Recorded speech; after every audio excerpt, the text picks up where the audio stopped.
This is Democracy Now!, democracynow.org, the War and Peace Report. I'm Amy Goodman with Juan Gonzalez as we turn to Honduras, where communities are fighting back against privatization and foreign exploitation. The Honduran president, Xiomara Castro, and the UN Congress repealed a law enacted by the previous right-wing administration that established what are known as Economic Development and Employment Zones, or ZEDEs. The law also allowed the private cities and special economic zones to have functional and administrative autonomy from the national government, which opponents say is a threat to Honduran sovereignty and the livelihood of local communities. Now, a Delaware-based corporation called Próspera has launched a case to challenge the repeal of the law under the Dominican Republic's Central America Free Trade Agreement. The company established one of the zones on the island of Roatán and is now seeking almost $11 billion, which amounts to nearly two-thirds of Honduras's entire 2022 budget. Last month, Democratic Senator Elizabeth Warren and 32 others in the U.S. Congress released a letter calling on the Biden administration to intervene, writing, quote, "Large corporations have weaponized and continue to weaponize this faulty and undemocratic dispute settlement regime to benefit their own interests at the expense of workers, consumers, and small businesses globally." For more, we're going to Brussels, Belgium, to speak with Melinda St, Director of Public Citizens Global Trade Watch. And in Honduras, we're joined by Venessa, Cárdenas, the leader of the Community Council of Crawfish Rock, the area directly impacted by the Próspera ZEDE on the island of Roatán. We welcome you both to Democracy Now! We're going to begin in Honduras with Venessa. Can you explain what's taking place? For people to understand around the world, you've got U.S. corporations running cities?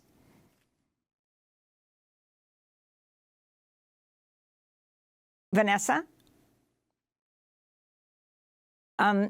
I think she's not hearing us, so we're going to go to Melinda St. If you can explain what's happening in Honduras. Well, yes, it's great to be here. Thank you so much, and I really look forward to hearing from Venessa. It is absolutely outrageous that in Honduras, after the coup in 2009, there was this radical project to create these ZEDEs, as you mentioned, private cities that U.S. corporations could come in and control the territory. The territory was removed from municipal jurisdictions, and then they had the power as a corporation to set their own regulatory standards, tax policy, monetary policy, security forces, have their own separate court system, and basically run their own government. And in the case of Roatán, this company, Próspera, came in and established this private zone where the governance structure does not allow for representative democracy from the people of the community.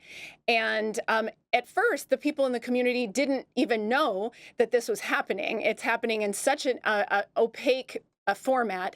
And once people understood what this meant in terms of taking away Honduran sovereignty and taking away land from communities, there was massive uprising. Indigenous people, community organizations, even the largest business association in Honduras opposed this corrupt law. And so through the democratic process, fortunately, they managed to overturn this corrupt law. The Xiomara Castro administration ran on a platform of repealing this law, and they did so. They made good on their promise. The National Assembly overturned or repealed the law, and that really should be the end of the story. It's a victory for democracy in Honduras after a very dark period of right-wing rule. And then that's not the end of the story because of the trade agreement that no one knew about, and these secretive trade rules that empower corporations to be able to challenge democratic policies outside of the court system. This isn't in a U.S. court. It's not in a Honduran court. It's in a private tribunal of private sector lawyers, 3 arbitrators, who will decide whether to basically ransack the treasury of the tiny country of Honduras to the tune of $11 billion with a B, which again, as you mentioned, would bankrupt the country. So the company is using this as an additional tool to try to bully the government to not implement the democratic will of the people. And so it's very complicated, but it's actually very simple. It's once again kind of this neocolonial project of U.S. companies going to the region, but in this very radical way. Yeah, I think we have Venessa Cárdenas in Honduras now, and I wanted to go to her. Venessa, when I was in Honduras as a reporter back 30 years ago, there were already very large export processing zones, basically to manufacture goods and send them to the United States. But this is a whole other stage here of whole cities. Could you talk about how your community, Crawfish Rock, found out about this? And what the previous government had done to keep the basic information from the people? Yes. Hello. Well, we didn't hear it from the government, of course. We heard it through a community leader, and she practically was telling us underneath because she was so scared. But she wanted the community to know. I actually get it from a colleague of mine, and she sent it through our WhatsApp messages. And we had to do so much study. We had to knock on so many doors because everyone that we asked was like, no one knew about it. The authorities knew nothing about it. So first of all, we need to know that this ZEDE, and especially ZEDE Próspera, is not like the rest of the autonomous or independent zone. This is a state within a state, which will have its own judicial system. It is run by a technical secretary chosen by the camp, and the camp itself is in the shadow. No one knows who the members of the camps are. And of course, the link that it has to the narc state of Juan Orlando is very concerning to us. And their lack of transparency, they have not been transparent in anything they have done. This community is a small community. It's an ethnic community. And we, of course, has the rights to be free and previously consulted on any type of project that is being done in our community, and we have not been. So, we have totally distrust of Próspera ZEDE, and the power that the treaties and the law gives them has us so much concern. We are so very concerned about that. I was looking at the ads to attract businesses, and it talked about these ZEDEs. It said around the world there's something like 5,000 of these zones, but 500 of them, 10%, are in Latin America. Here in if you can talk about your community, how it's impacted, and the fact that this was imposed by the previous president, Joe, as he's called, J-O-H, Juan Orlando Hernandez, who was extradited to the United States for drug trafficking, for corruption, even though it was repealed. How it's being enforced right now in your community and the particular effects on your community. ZEDE Próspera has had a very negative impact on our community. It has had a psychological impact as well as physical impact. Why I would say psychological? Because the mental stress that we are under. We don't know when our home will be taken from us. And we have old people, we have single mothers, we have widows, and it's a problem to be stressing and worried all the time when we will have to leave our community. And physically, because the community was stuck in a limbo. No one wanted to do anything with it. There was no development. After the law was abolished in last year, anyone that is from here can see that there have been numerous construction, many homes have been, people have started to build home to fix. First, before that, because of the ZEDE problem that we have, and we still have, you know, people didn't even want to fix their fences because it was like, you know, we don't know where we have to move. And it was a constant stress, as well as the environmental destruction that is being done in our community. We have torn down a complete hill, a hill that has so many species of animals, species of trees, as well as our main source of water. We already have a well that has been dried up. So it's so many things that have impact us negative, that they promise jobs, and it's very little jobs that we can apply to, or the people them have gotten. That the pros and the cons is more, you know, negative than positive.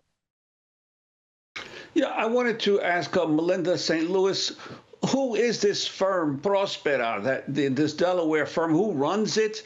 And also, given the fact that these many companies previously had the right to manufacture in many of these countries, what's different in terms of what these private cities offer to foreigners? Is this another haven for a crypto utopia for tech millionaires? Yes, well, I think it really remains to be seen, because it's quite a shadowy operation. You know, Próspera, as you mentioned, it is a Delaware-based company. It was created for the ZEDE, to create this ZEDE in Honduras.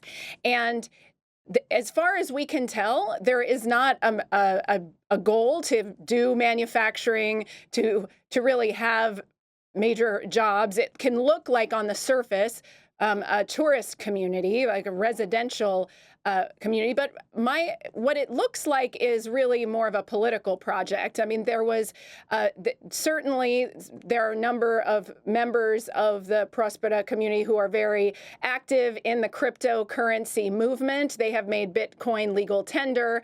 They have created an opportunity to become an e-resident, so you don't have to live there, but if you pay a fee, you can be an e-resident, and then you can open up a business using the very lax regulatory framework, where you can propose your own regulatory code and basically operate outside of the jurisdiction of the United States or Honduras.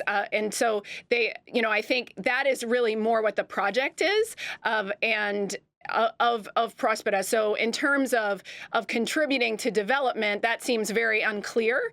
And yet, and in this case that they have launched against the government of Honduras, they are claiming that $11 billion is what their expected future profits might be in the future. And that's why they are claiming that under these extreme rules, investor rights that are included in the trade agreement, that they should be able to be compensated unless Honduras basically lets them do whatever they want according to the law that they previously invested under, that was put into place under the regime of Juan Orlando Hernandez. And explain the role and of that they CAFTA. signed Can you explain the role of CAFTA in this? We have less than a minute to go.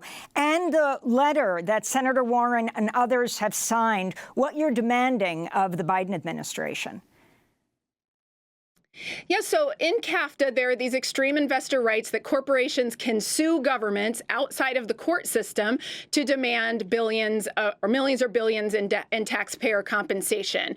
And this is a very radical element of our past trading system, so much so that it is no longer considered to be a viable thing to include in trade agreements. The Biden administration is no longer seeking to include these extreme corporate rights in agreements, and yet it exists in CAFTA, and so this company is utilizing it. So Senator Warren and 30 members of Congress are calling on the Biden administration to weigh in on behalf of Honduras in this case so that they do not bankrupt this country, and also to seek to remove these extreme investor rights from CAFTA and other free trade agreements, given that now that there is bipartisan opposition to these very extreme rules that are exploited by corporations like Próspera.